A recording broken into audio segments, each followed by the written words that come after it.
Hey, MMA fans, welcome back to Carlo Prusa MMA. Today we have a special treat for you. My guest today, he has fought pretty much everywhere. He is a UFC veteran. He's a PFL veteran. He is a Bellator veteran. He is making his XFC debut, taking on Lawrence Phillips. He is Mr. Ronny Markes. Ronny, how are you doing, my friend? You're fighting How here are you, brother?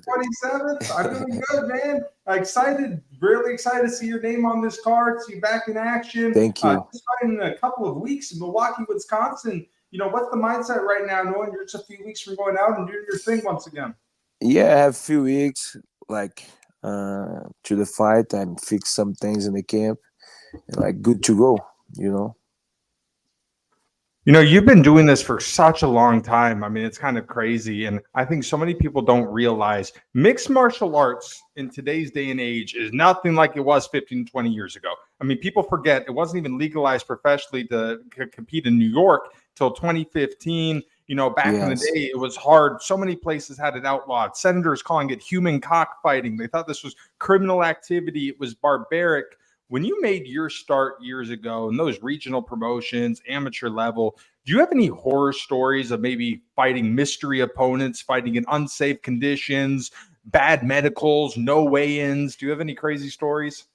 Bro, like a lot. I know in the game for too many years, like and especially in Brazil and Europe, I saw like a lot of shows. You come there like don't have no medicals, you come in the day they fight, you fight one guy and you need to fight somebody else like 20 pounds heavy. Like there's a lot of crazy histories. Like what I say too, like the sport change a lot, like today, like everyone knows MMA like looks with better eye. But in the time I started, like a lot of uh, like you talk about like, oh, I'm fighting, some people look you like so different, like criminal. Can like that. The people don't like much, but today like the MMA is real global. Like people's like or not, but what is Dan White and OFC did like for this sport, like you need to say like thanks him to that, because I think Dan White is the very big key for this sport like coming that level today. I definitely think obviously Dana White, the Zuffa guys, the Fertitas, they did Yeah, so the much for the Fertita sport. brothers, and all team in the back, like in the back this, like Joe Silva. In the time I'm following UFC, Joe Silva signed me there. All these guys make a great job. Like I think like don't have these guys in the time, the sport 100% is not like today, the days. I become a big fan of the sport. I first started watching from the first season of The Ultimate Fighter. I mean, like almost 20 years ago now. It's crazy. Forrest Yes. Griffin, Stephen Bonner, Liddell, Randy Couture. When you were around back then, obviously you saw the show on TV. You probably had friends that were part of that first cast. At that time, did you think, this is what the sport needed to maybe grow and maybe understand that, hey, this can be mainstream? Like I have feeling, I know like MMA is gonna be like big, it's gonna be exploded in years. And I think right now the MMA is nothing like compared like in maybe 20 years in the future, because MMA, you can compare like MMA and boxing have like 1,000 years. MMA in US is very like baby, only like 24, 25 years maximum. Imagine this sport like in 20 years. I think MMA is still like only in the beginning, like growing like baby. I think in the 20 years the sport's gonna be crazy. I think another big step for MMA, whether people like him or not, Conor McGregor definitely did a lot for the sport. I call it the McGregor effect. With good Yes, comes no, bad. 100%. But don't forget the big daddy and the trash talk is Chelsea. He's a very good friend of mine. I think McGregor do very good, but I think he learned a lot of things from this guy, Chelsea. Like he is the first one starting to do like trash talk, and especially in Brazil, people's hating him because they understand how this game, like about talk, like it make the fights more excited, like make the fans to watch some fans like really buy the pay-per-view like to to see he lost the fight. But anyways, people's buy because him in the back. And after come McGregor, and today you see a lot of guys do the same thing. But 100% McGregor is very important too. But don't forget Chael. I think is the he's is the first one. I think both Chael and Connor really reinforce the importance of, having that personality, having that charisma. You see guys, love it or hate him. Colby Covington, he was at a point where I think it was like 9-2. He was being told, win or loss, you're out. He had to put on Yeah, a whole facade. I mean, he had to turn into a whole yeah. different person. How important, and, I know you represent some guys, you work with a lot of young fighters. Do you stress them that, it's more than just fighting this day and age? You have to have some sort of personality, some sort of charisma? I think like is today is very important. Like the fighter have this charisma, he knows how handle like his social media, like and especially here in the US, the fans really love like the trash talk. I think the young guys like can handle good the situation, like have very good potential to be like very like very good inside the big promotion because like some guys like only because have like a lot of followers and trash talk. I think the way to be like be in the top, I think is a little more easy, you know.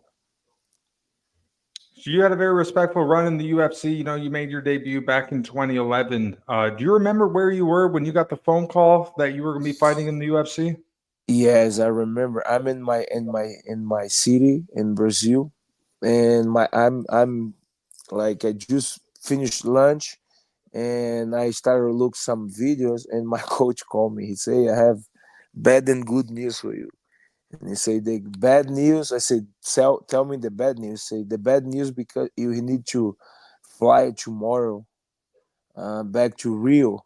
And the good news, you inside the UFC. And like in that time, I take the fight like 36 days short notice, you know. And like the next day, I take the flight and fly back to Rio. And like I back in the time I back to my house, like maybe 1 week, I come back from Rio to my city, Natal. And the time I have that call, and I say okay, and I fly back. You mentioned you took that fight on short notice. I talked to a lot of guys in the regional level. They're fighting these fights 3-4 weeks. How important is it in this day and age? I mean, there's no more of this. We fight, sit on the couch for 2 months, and then do another training camp. How important is it to train year round now? Like what I try to explain to like a lot of guys I manage, and even my son too, he want to be fighter. What I see the new generation, all these guys like, oh, I need like 2 months to be waiting. I need to camp train. But what I want to, I always say to these guys, I say, guys, you guys need to be waiting, like because you never know the opportunity, and especially the time you know inside in the big league, you never know the opportunity is gonna come. I think you need to be always like waiting because in the time the opportunity, the call comes, you wait into that. In addition to fighting in the UFC, you also got to do some time in the PFL. You fought at the time of the PFL where maybe it wasn't as popular as it is now. But what were your thoughts on, obviously the UFC, they have their rankings, they do the things their way. But what is your thoughts on the whole PFL, the playoff format? And one thing that I kind of like about it is there's not really no personality that indicates that you win, you go on. I really like the PFL form, like, and I like more in the time of fight 2 times in the night. I think it's very exciting. It looks like in the back the days. In the back the days have a lot of tournament like that. Like it's different because everyone like knows how UFC do, and it's like something new for the fans, and especially the new fans, like the peoples don't know about that. And I think the what the PFL did is very great too. But I'm preferring like the old form. You do like 2 fights in the night. I think this is very nice. You think they'll ever bring that back? You think they could do something where like the Pride style where you find two guys same night? I really like. It's very nice. Like it's excited for the fans. I talk like about fan. It's very excited. You know. As a manager though, if your guys are fighting 2 times in the night, they get paid double. Yes.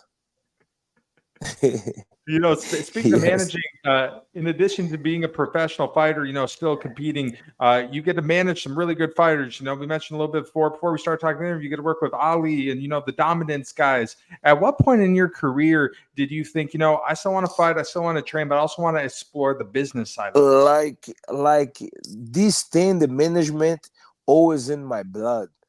I started all like in the past, in the back the day, like I always like try putting my friends in my gym to fight. I always call the promoter. Like before I fight in UFC, I did 12 fights in Brazil. I fight a couple times in Europe too, but I did 12 fights before UFC signed me. These 12 fights, only three my coach closed the fight. The nine fights I do by myself. I never waited to nobody, like I call the promotion, like I always call, I put a lot of friend mice to fight too, like I call the promotion, I figured out fights for my friends. I really the time is managed, but not in professional. But in the time I moved to US in 2018, I started do this more professional, putting a few guys in the PFL, and I started like put some guys to fight in Europe and Russia, and after that, Ali is my manager at that time, and he hear about that because he tried to put one guy in PFL, and Recep say, no, I already signed one guy. He say, but who's this guy? Who's manager? And Recep says Ronnie. And he said, fuck, Vernon is managed. I don't know about that. And he called me. He said, bro, why you don't say to me anything? Let's do something together. And I say, bro, I love it. Because Ali, be honest, like today in the world, like I think he's just the big guy in that business. He do very good things to the fighters, not only inside the management things. This guy do a lot of things behind for a lot of guys. I know he do a lot of things for a lot of fighters like behind, like he's a different human being. One thing that I think makes Ali so successful is because the fighters can relate to them, just like they can relate to you. Ali rolls with these guys. He trains with these guys. He was a fighter himself. He gets it. He understands what weight cuts like. He understands what's like making go for a fight. You've obviously fight on like almost every single promotion that this sport has to offer. Do you feel like, having that background in this sport, does it make it easier to interact with these fighters? 100% because he knows. He knows the fighter. He knows the situation. He's there before in that situation. Like he's trained. He's very tough jiu-jitsu guy. He's black belt from Hanzo Gracie. He do judo for her life, and he fight professional too. Like this make more different because you can understand better the fighters. You can talk better. You can like this. You can have like easy conversation. You know, it's the same thing. Today I saw like some coach.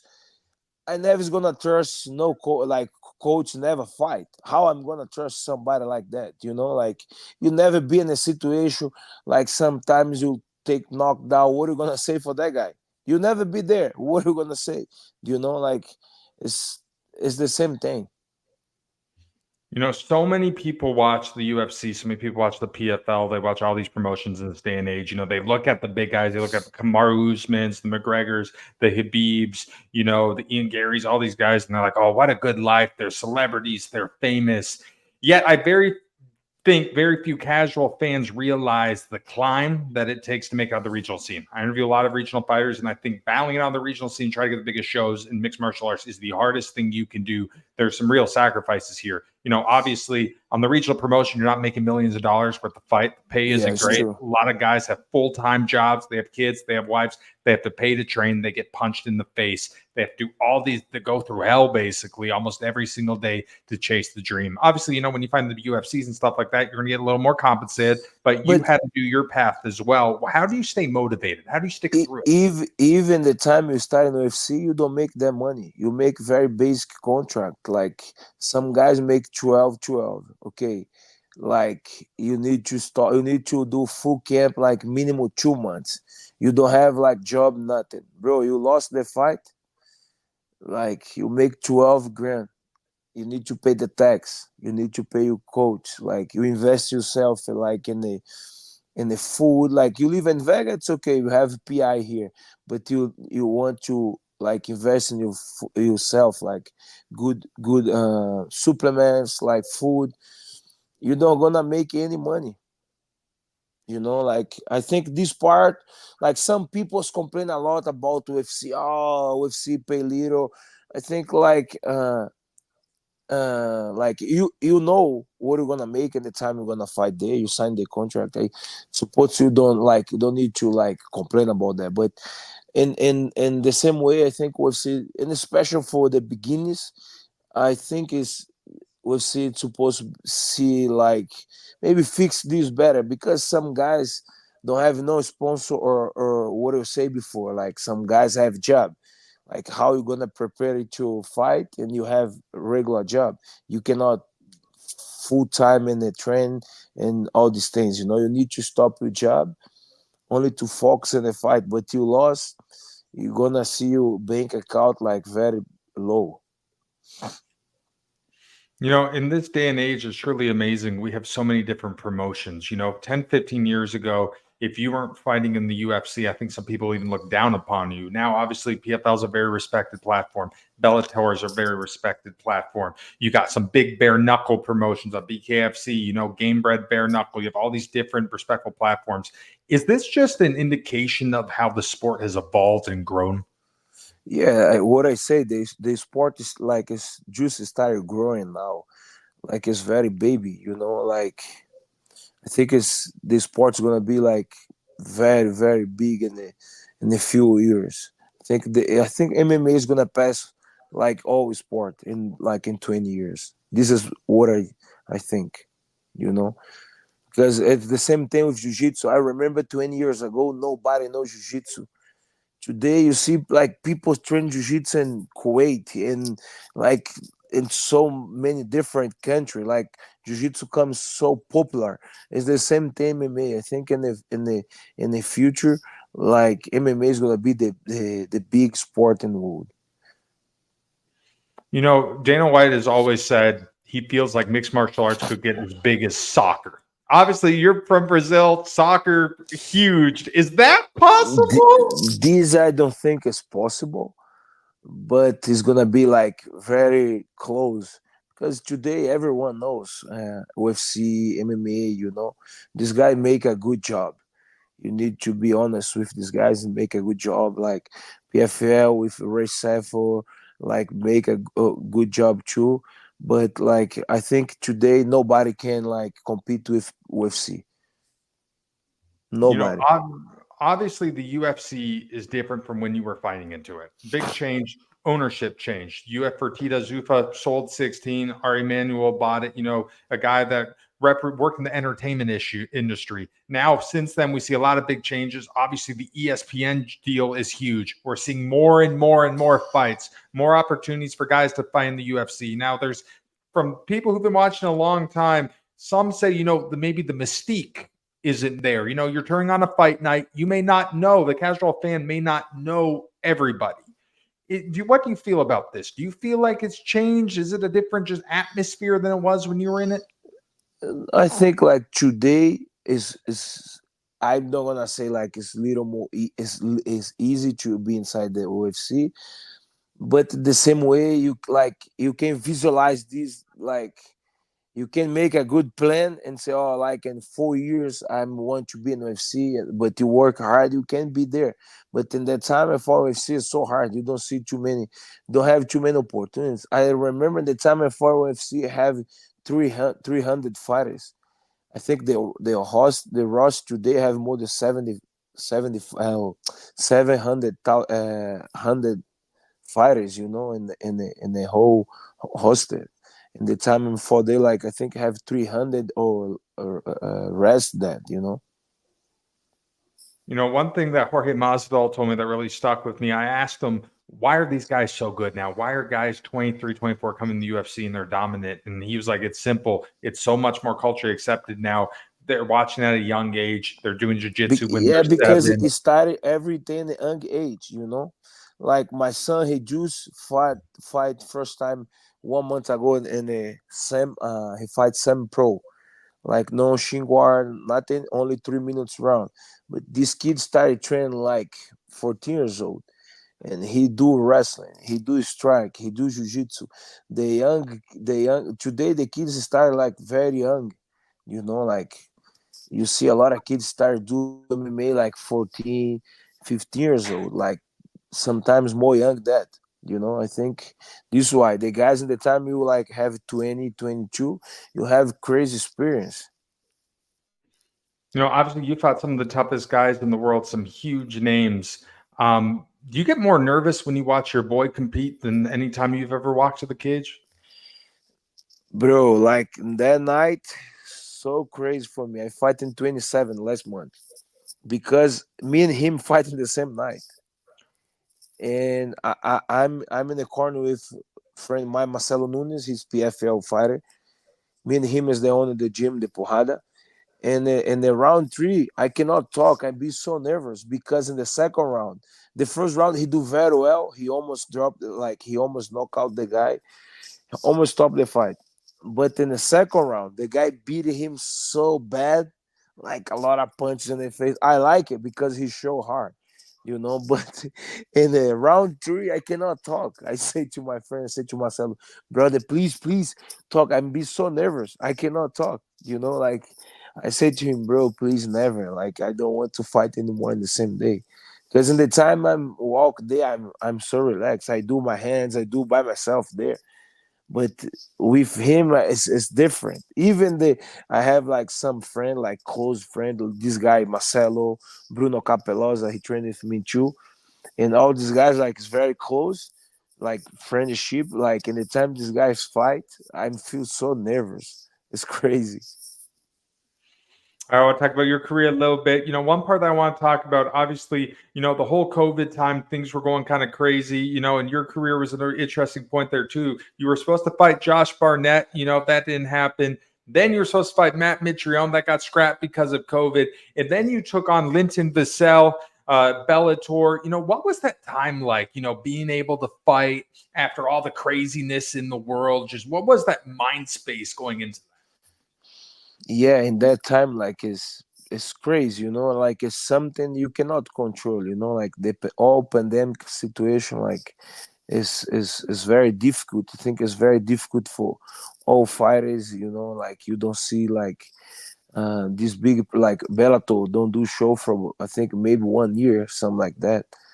Like it's and that time is very difficult. Like I'm supposed to fight Barnett in Hawaii, and I'm in the locker room.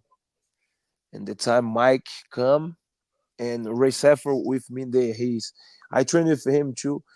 And Mike come and call Ray, say, hey Ray, can you come over here? And that time I'm feel I say, oh, this something happened. And Ray comes, like, and I can see in his eye.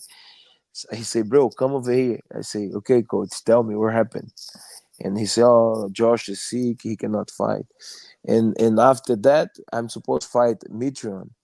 And the day they fight, like I think in the casino, some people test positive in COVID, and like all casino like showed out, But it's something what I say, like it's something you cannot control, it's out of your control. You've been on a roll lately, my friend. Five of your last six. I mean, kind of, you're getting better with age. It seems like here you're putting on some great performances. What's the mindset for you, later in your career compared to the mindset you had when you first got into this? I think like the experience, like you ca- I in the time I'm young, I miss some mistakes, and especially sometimes when you're in a good position, you try to do that, you take a wrong decision. Right now, you have like more experiences, like you can make better choice. Do you kind of feel a benefit? Obviously, you fought the UFC, you fought the PFL, you fought Bellator. You've done all that. You fight all the big shows. You got yourself to a position where you're very, you're comfortable in life. Do you think by accomplishing all that, do you feel like you're fighting more free now? Like you don't have to maybe go necessarily prove as much? Like in the time I fight in UFC, like I in the this promotion, like sometimes you put a lot of pressure on yourself, this is like something like always in the time you step in the cage, you something like that, 100% is gonna like some. It's not good for your performance. You don't perform very well. But in the time you like relax and let's go, let's do whatever come, and you feel more free to do your game plan. Like I think the key like is you don't put much pressure on yourself. Your last time out there, I mean, absolutely looked amazing. You finished DJ Linderman in the second round, late in that second round. Walk me through that finishing sequence. Yeah, I'm supposed to finish him in the first round, but this guy he's he's tough, bro. I punched him very well. I almost submitted him, and he surprised me. In the second round, the same thing. I locked few position. I said, no, it's better. I started like punching him hard. He's very nice guy too, and I start punching him, and he give me the back. I don't stop, and the referee come and stop the fight. But he's tough. He surprised me because I have few positions. Like I lock some position, he don't tap. I say, fuck, this guy is tough. He's real. Now you're taking on Lawrence Phillips, XFC 51, Milwaukee, Wisconsin. A guy, I think he's fought in 1FC, if I'm not mistaken. He's been on a big show. Yeah, What do you think of him overall as an opponent? he's like in a pro. He don't have much experience. He have full one, but he have good career in amateur too. He's world champion amateur, and he have very good background in wrestling. Like this guy, he looks like he's strong. He always come to fight. I think he's good challenge. He have good skills. I'm happy to face him. It seems like one of the things I've noticed in the bunch of your most recent fights, you're going in there with the experience. The guys that you're fighting, they haven't been those big shows. They haven't done the PFL. They haven't been to the UFC. They haven't been to the Bellator. I think they kind of look at you as like, maybe the stepping stone. They take off a UFC veteran. It makes themselves get there quicker. Do you like playing the role of kind of being like the spoiler here, of being like, you know what, I was Can, there, but I'm still not finished? can you say again? Like I don't hear like cut little. I said, one thing that I've noticed from your last fights, you're the guy who's going in there. You've been to the big shows. The guys that you're fighting, they haven't gone there yet. They're kind of looking at you kind of like the stepping stone to get to the big shows. Do you like playing kind of like the spoiler and being like, I was there, I fought there, but I'm still not done yet? Yes, no, 100%. I'm gonna step there. I'm gonna show this guy I'm still in the game. You know, I think I have few years in this sport. I want to be good example for my son. He just started his career, and I want to show these guys I'm still there in the game. So, XFC, we talked about a little bit before the interview. They're really doing some new good things. I mean, a big change of ownership earlier in the year. This promotion, every single card, they got like 3 or 4 former UFC guys on there, PFL guys on there, Bellator. I guess it's classified as a regional promotion, but I mean, they're doing some really big things here. What do you think of them as a promotion?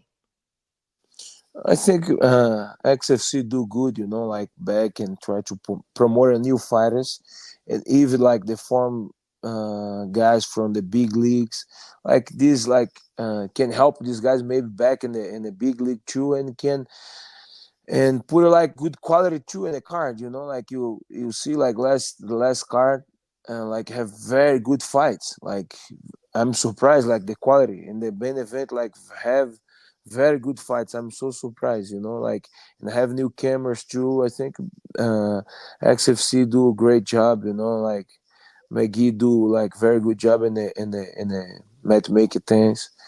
And I'm the like I wish the best to this promotion. I hope the promotion keep for well. I mean, you're a really busy guy. I don't know how you find any time to sleep. Besides from being a fighter, besides from training, besides from being an MMA manager, you also run a gym. I mean, it's kind of crazy all the things you're doing. What is that like?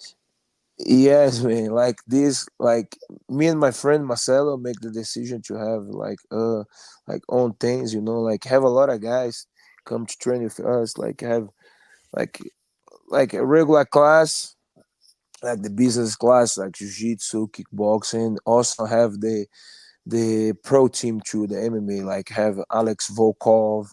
I have now Amir. He's gonna fight in the ONFC here in the US. I have a lot of guys. You know, Bruno Capelosa. I have like some Bellator guys. Corey Anderson last camp, his last fight, he do few weeks here with us. Always like come new guys to train here with us, you know, like, and always is busy, you know, always busy. I need to figure out my time to do everything. Okay, honest opinion. You know, you're around Alex Volkov a lot. He's one of your guys. What do you think of those tattoos? Sorry, say again. What do you think of Alex Volkov's tattoos? Volkov's tattoos, Yeah. bro. This guy crazy. He told me the history how he do his tattoos like too many hours. I never, I never do that in my life. Crazy, so crazy. He say he do like 18, 12 hours one time, and after 12 more, I say, bro, you crazy. Like crazy. This guy, he's a very, very nice guy, man. He's a You know, very, and very good person. that's a dude. He been for so long. He was training, I believe, over in Russia, right? Were you able to convince him to move Yeah, to the U.S.? like he before he come and he do camps in the Black House, and he come one time in the gym to check the train, and the time he's in LA, and he likes, and he moved to Las Vegas like year and a half ago, and he's here with us. He's like he's a very nice guy. He's a very family guy, you know. Like his son trained day with us in the gym. He's a very cool guy, very fun. People cannot imagine. Like you see this guy day in the cage, like he's very tough, but in regular days he's so funny. He always do a lot of crazy jokes in the gym. He's a very good guy, and I hope he win next fight and and fight for the title. All right, Hani. Last question for you, my friend. In a perfect world, what is the outcome when you take on Lawrence Phillips September 27th, Milwaukee, Wisconsin for XFC 61? What is it? Say again, brother. Sorry, they cut it one more time. In a perfect world, what is the outcome when you take on Lawrence Phillips on XFC 61? Bro, I don't know what's gonna happen in the day they fight, but 100% my hands gonna be up in the end of the fight. You know, like I'm gonna fight very hard to finish this fight. Well, honey, I wish you nothing but the best. Thank you so much for talking to me today, man. 36-year-old, still going strong. It's been a joy to watch you, and even more of an honor to speak with you today. Thank you for giving me your time. I really appreciate it, my friend. Thank you so much, brother. Thank you so much, Carlos. That's it for us today. That's Mr. Ronny Markes. I'm the Fight Doctor, Carlo Perusa. Stick around, my Ouça.